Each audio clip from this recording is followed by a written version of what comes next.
கர்த்தருடைய பரிசுத்தமுள்ள நாமத்திற்கு மகிமை உண்டாவதாக. இந்த சின்ன செய்தியில் வேளையிலே நான் உங்களை வாழ்த்துகிறேன். அன்புக்குரிய தேவனுடைய பிள்ளைகளே, நம்முடைய குடும்பம் இன்னும் ஆசீர்வாதமாக இருக்க ஒரு காரியத்தை கூட செய்ய வேண்டும்.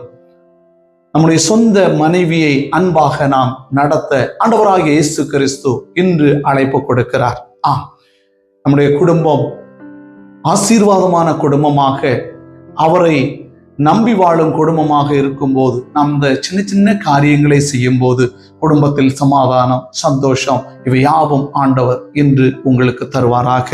வேத வசனத்தின் மூலமாக பார்க்கும்போது எபேசியர் 5வது அதிகாரம் 28, 29, அப்படியே புருஷர்களும் தங்கள் மனைவிகளை தங்கள் சொந்த சரீரங்களாக பாவித்து அவர்களில் அன்பு கூற வேண்டும்.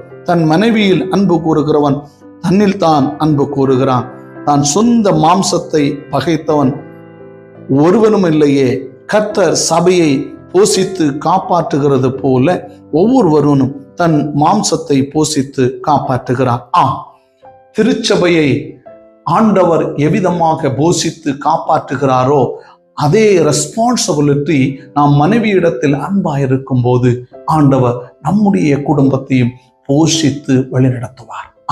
நாம் செய்ய வேண்டிய காரியம், நாம் அன்பாக இருக்க வேண்டும் என்று மாத்திரம்தான் ஆண்டவர் விரும்புகிறார். இந்த அன்பினாலே உங்கள் குடும்பத்தை நீங்கள் கட்டி ஆசீர்வாதமாய் வாழுங்கள் என்று சொல்லி உங்களை வாழ்த்தி ஆசீர்வதிக்கிறேன். ஆமென்.